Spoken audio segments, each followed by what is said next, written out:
5 fakta Jordi Amat setelah resmi gabung dengan JDT, tuai protes keras.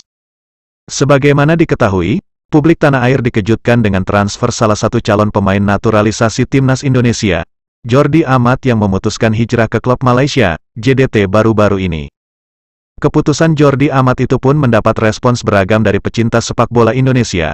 Adanya komentar positif hingga Jordi Amat terancam mendapat status warga negara Indonesia, sangat gaung di hadapan masyarakat tanah air.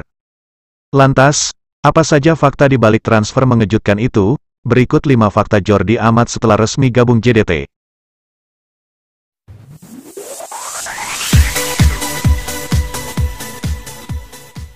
Hai semuanya, kembali lagi dengan AG17 Official. Inilah 5 fakta Jordi Amat setelah bergabung dengan Johor Darul Takzim. Tak beberapa setelah Jordi Amat resmi berlabuh ke JDT, sejumlah petisi berisikan batalkan proses naturalisasi Jordi Amat muncul ke publik. Dari isi petisi itu, tampak warganet geram dengan keputusan Jordi Amat menerima pinangan JDT. Jordi Amat disebut telah menolak sejumlah tim Eropa, demi bermain di Malaysia. Sebab demikian, warganet menilai Jordi Amat bukan lagi kriteria Sintayong untuk dinaturalisasi. Jordi Amat telah resmi bergabung dengan klub Malaysia Johor Darul Takzim, yang berarti Jordi Amat tidak lagi menjadi kriteria STY sebagai pemain naturalisasi, bunyi pernyataan petisi itu di laman Ceng.org. Amat menolak klub Eropa dari Yunani dan Rusia demi bergabung JDT. JDT dan Jordi Amat sengaja memanfaatkan paspor Indonesia untuk mengisi slot pemain asing ASEAN yang berarti Jordi Amat memanfaatkan naturalisasi sebagai kepentingan pribadi. Ayo tanda tangani petisi ini. Batalkan naturalisasi Jordi Amat lanjutnya. Jordi Amat memutuskan pindah ke JDT bukan tanpa alasan. Pemain berdarah Spanyol Indonesia itu mengatakan ingin menimba pengalaman berlaga di kancah sepak bola Asia Tenggara. Menurut Jordi Amat, jauh sebelum mengambil keputusan untuk bergabung dengan JDT, ia telah mendapat tawaran dari klub lain. Selain itu, ia memilih JDT bukan karena uang, namun karena telah beradaptasi dengan baik di Asia dan berbuat banyak di kompetisi tertinggi Asia. Saya bergabung dengan JDT bukan karena uang semata. Alasan saya bergabung dengan JDT adalah berdasarkan usaha saya beradaptasi di Asia, lanjut Jordi.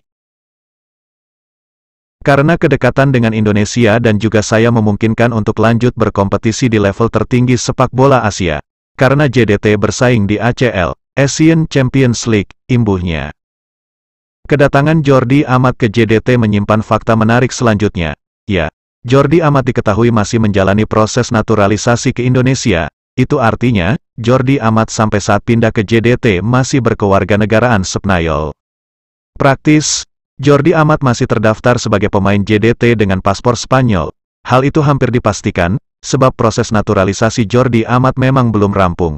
Otomatis Jordi Amat belum memiliki status sebagai warga negara Indonesia. Jika petisi terkait Jordi Amat yang muncul membuat geger publik tanah air, hal itu justru berbanding terbalik dengan pernyataan bos JDT. Bagi Tunku Ismail Ibni Sultan Ibrahim proses naturalisasi Jordi Amat ke timnas Indonesia harus dilanjutkan. Pasalnya, Tunku Ismail melihat Jordi Amat merupakan aset besar bagi timnas Indonesia. Ia sangat menyayangkan jika Indonesia tidak bisa memanfaatkan situasi tersebut. Dia adalah salah satu aset terbesar Indonesia. Jika Indonesia tidak mengambilnya, mereka akan rugi besar, ujar Tunku Ismail Ibni Sultan Ibrahim, sebagaimana dikutip dari media Malaysia, Makan Bola. Di urutan pertama ini merupakan hal yang sangat kontroversi. Ya, bagaimana tidak, Ketua Komisi 10 DPR, Syaiful Huda sampai membuat pernyataan menohok, terkait adanya pemain naturalisasi di timnas Indonesia. Dirinya secara belak-belakan ingin proses naturalisasi pemain timnas Indonesia, seperti Jordi Amat dibatalkan. Syaiful Huda sendiri memiliki alasan di balik pernyataannya tersebut. Salah satunya adalah dirinya ingin naturalisasi tidak dijadikan hal utama dalam pembinaan timnas Indonesia. Saya setuju naturalisasi Jordi Amat dibatalkan. Kita minta STY, Sintayong, dan Kemenpora bersikap tegas, tulis Syaiful dalam unggahan di Instagram pribadinya, @SyaifulHuda, Rabu, tanggal 29 Juni tahun 2022. Ya. Memang pertama konsen kita itu jangan sampai naturalisasi jadi barang murah, jadi, harus ada pembatasan, naturalisasi, itu harus jadi perhatian semua pihak, ucap Syaiful Huda kepada MNC Portal. Sejumlah netizen yang kontra dengan keputusan Jordi Amat pun meminta DPR untuk membatalkan proses naturalisasi pemain asal Spanyol tersebut. Di saat bersamaan, Ketua Komisi 10 DR Peri, Syaiful Huda, setuju proses naturalisasi Jordi Amat dibatalkan. Meski begitu, ada sejumlah alasan proses naturalisasi Jordi Amat wajib dilanjutkan. Ada banyak manfaat yang bisa diambil jika timnas Indonesia diperkuat Jordi Amat. Alasan proses naturalisasi Jordi Amat wajib dilanjutkan. Jordi Amat tak sekedar main di Eropa. Ia pernah merumput di sejumlah klub kasta teratas Liga Spanyol dan mentas di Liga Inggris bareng Swansea City.